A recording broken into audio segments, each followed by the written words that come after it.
క్రీస్తునందున ప్రియులకు ప్రేమతో వందనాలు తెలియజేయుచున్నాను. మార్చి నెల 2వ తేదీ 2025. ఈరోజు దేవుడు మనకు చేస్తున్న వాగ్దానం ఏమిటనగా యెషయా గ్రంథము 40వ అధ్యాయము 28, 29 వచనాలు. నీకు తెలియలేదా? నీవు వినలేదా?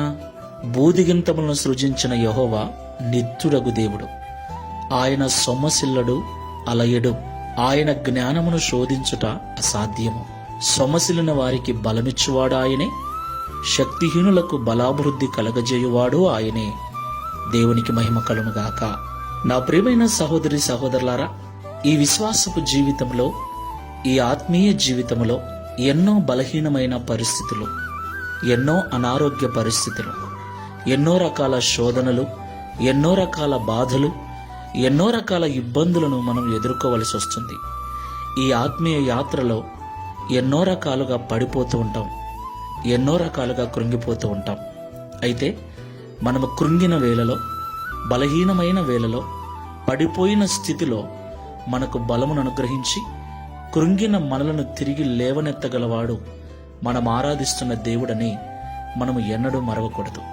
భక్తుడు అంటున్నాడు, నీకు తెలియలేదా? నీవు వినలేదా?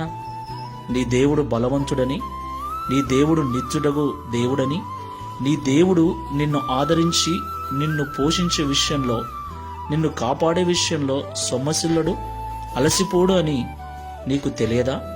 సొమ్మసిలిన వారికి ఆయనే బలమిచ్చువాడని, శక్తిహీనులకు బలాభివృద్ధి కలగజేయువాడు ఆయనే అని నీకు తెలియదా అంటున్నాడు.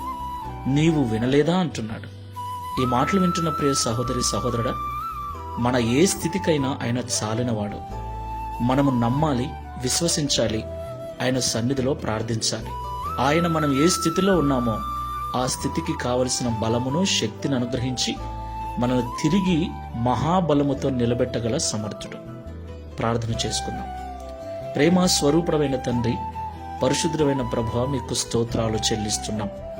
నా తండ్రి, భక్తుని ద్వారా శ్రేష్టమైన సంగతులను మాకు తెలియపరిచినందుకు స్తోత్రాలు. మా ఏ పరిస్థితికైనా మీరు చాలినవారని, ప్రతి పరిస్థితిలోనూ మాకు సహాయం చేయగల సమర్థులని మరొక్కసారి మాకు తెలియపరిచినందుకు స్తోత్రాలు. ఈ ప్రార్థనలో ఏకీభవిస్తున్న వారిలో మీరు బలవంతులని, అలయరు, సొమ్మసిల్లరని, శక్తిహీనులకు బలాభివృద్ధి కలగజేయువారని, సొమ్మసిల్లిన వారికి బలమిచ్చువారని ఎరుగక మరచిపోయి ఎవరైతే కృంగిపోతున్నారో తిరిగి వారిని లేవనెత్తండి. ఈ మాటల ద్వారా బలపరచండి. వారి మోకాళ్ళు సడలించుకొని నీ సన్నిధిలో తిరిగి ప్రార్థించేటువంటి కృపను అనుగ్రహించి తద్వారా భక్తుని వలె మేము కూడా సాక్ష్యం ఇచ్చినట్లుగా, అనేకులు నీ యొద్దకు నడిపించినట్లుగా సహాయము చేయమని యేసు క్రీస్తు వారి నామములో ప్రార్థించి వేడుకుంటున్నాము తండ్రి. Amen. Praise the Lord. God bless you.